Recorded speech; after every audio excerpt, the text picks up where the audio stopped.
I think an important issue is to where it's an important and current issue is obviously the controversy surrounding where it's being played. Mm. What are your opinions on it being held in Qatar? I think there's two sides to look at it, because there's the point of why it was given to Qatar in the first place, given Qatar's history with migrant workers' rights and labour conditions, as well as their views on homosexuality, LGBTQ plus, that sort of themes. And then there's the other side of actually how people are responding to it. I think it should never have been given to Qatar in the first place because of those reasons. We always say that sport should be a unifier, not a divider. And as much as that might mean not necessarily alienating certain countries, but giving it to countries where you can have that unification and unity, I don't think it should have been given to Qatar, because Qatar is very, very strict, and the way that FIFA have handled it is appalling, in my opinion, with those press conferences by their president. If they had given it to a more open country, and I think it's fair to say a more open country, even though, like, you know, it's their culture, you respect it. If you disagree with it, fine. Um, but I think it was the wrong decision to give it to Qatar. How people have responded, however, I don't also think is completely right, in the sense that while I don't agree with Eden Hazard's comments of, you know, I don't want to talk about politics in football, I'm here to play football, that's it, when he was responding to the Germany players' lack of freedom of speech remarks. I think obviously you can protest and you can show your opinion, but at the same time there is a point where if you're coming to a different country for any reason, you would respect their rules regardless of whether you agree with them or not. And just because it's a big global stage, I still think that respect has to be kept to a certain extent. It's just all of that could have been mitigated if it wasn't given to Qatar in the first place. What Yeah, about you? I think with Hazard's comment on bringing politics into football, and you obviously said football should be a unifier, not a divider. I don't know, I'm just simply being the devil's advocate here, and these aren't my views. But I believe 8 out of 32 countries currently in the World Cup, you're not allowed to be gay in them. Like it's illegal for you to get married and be gay. And then so without those countries and without people's rules, surely a World Cup would never happen then. Because people obviously have a contrast of opinion, Mm. and I mean, I personally don't believe it should have been given to Qatar, but I'm just saying, if the whole somewhat beauty surrounding football is the idea that everyone comes from these different backgrounds, you get different sports academies and stuff all around the country, like all around the world. Sorry, Brazil playing England, they all have their different rules, different cultures, and everything. And then when they play each other, they get united by football ultimately. The actual game itself. Yeah, Yeah. rather than the politics surrounding it.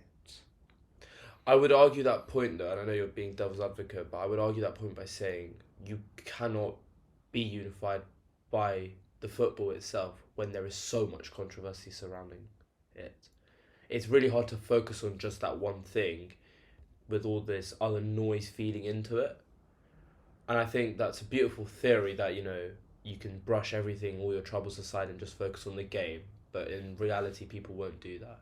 Because we've seen in football, football's a brilliant game, but then we've also seen disasters, tragedies happen at the games, and it's hard to not focus on that as well as the game itself. So whether we actually state, you know, should Qatar have been given it? Probably not. But now they have, we've signed it, we've sort of just kind of like, not just like firming it in the sense that I think obviously there still can be protests and people have the right to say what they want, but there comes a point where you just have to respect the rules and then think about it after. What can you learn from the mistakes of giving Qatar the World Cup, which is you want to give it to a country where there is openness allowed. So even if certain countries who come don't have it, at least people, all the fans who want to come and might be not be able to express themselves in that country, they can come to a country and support their team while expressing themselves openly. Yeah, I'm just gonna play the devil's advocate again. But then, obviously, this is historical. But like during the 1966 World Cup in England, you weren't allowed to marry a gay person. I'm not even sure. I think I'm not sure about the certain rules, but I mean, to be able to marry someone of the same gender as you, I think only came into place in like 2014 or so in the UK. United Kingdom at the time still had colonies all around the world. Then, but that politics was never there, and ultimately in the future you brush past it.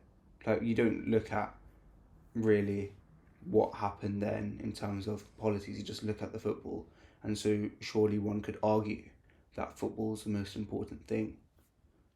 I agree that no, I'm not gonna say if I agree that football's the most important thing. I think it's also a generational thing, though, right? Like you have, I think the generations previous to us were much more happy to let things go and just move on and just keep on chugging along. Not necessarily to say that they didn't have their uproars. Of course they did. Like you look at our grandparents' generations, the amount of abuse they probably faced, which I think is a lot more than what we sometimes face and what we sometimes think. But I think our generation is a lot more willing to challenge anything really if they have a strong belief about it. So I don't think we can really equate the 1966 World Cup to now because of the generational difference. But I think our grandparents probably challenged it more than we have ever done ever done before, and I think I mean, obviously we've challenged like the whole Qatar thing, but I think the Qatar World Cup, sorry, but I think our grandparents challenged rules way more than we did. I mean, protests and Yeah, they stuff probably were did, but like in terms of moving past it, they will probably also. I don't know. It's a difficult one to talk about because I mean, also like the culture in England at that time would have been a lot different to the way that it's more very much multicultural now. yeah. So like, can we really say that they're the same societies just change different laws? No, I don't think we can. So I think it's a difficult one. What's your opinion on that though? Like, what would you say? In terms of Like, how are the West being hit? Like, the FIFA's president said this, and I don't know if I don't know if I disagree with it, but I don't know if I agree with it necessarily specifically. The West are being very hypocritical with their judgment of Qatar, considering how much stuff we've done in the past. they As the did say West. 3,000 years ago, haven't they? Yeah, like in terms Yeah. of our colonization, you know, our history with all of that. There is a sense of hypocrisy there, but I think that hypocrisy is good as it shows that we've moved onwards Mm. as countries, as the West.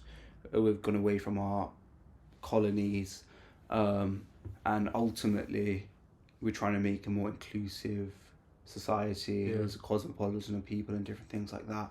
And I think there's a lot we should still be grateful for the Yeah. West has offered in terms of. I mean, obviously, you can look at the bad side of things, but I think you should also look at the good that the West has offered. Technology, industrialization, these things would have been. Yeah. These things all start. I mean, Britain was the first industrialized country, I believe, Mm. and these things all happened around the world because of the Western influence. And obvious in terms of, but I think there is a sense of hypocrisy, but that hypocrisy is good as it shows that we're improving. Yeah, that's a fair point. Hypocrisy is an interesting one because it's like there's a balance I think between just what you said, like good hypocrisy, and then it's like bad where it's just like what are you doing at this point? You're just literally just outright being stupid. But fine. So with this World Cup, a lot of people in our school have been boycotting it. What do you think about that? Boycotting the World Cup because of all of Qatar's human rights and migrant worker labour conditions history, let's say. I think you have the right to do what you wish, and if you don't want to watch, I mean, it's hardly affecting them in the grand scheme of things, the World Cup viewing. And even if it did, I still think you have the right to boycott it. Yeah. I mean, it's your choice. If you don't like football, if you don't like football, you wouldn't really watch it anyway. you wouldn't but watch it. You may watch the final just to see what's going on in the world. But yeah, I think it's perfectly fine boycotting it. First.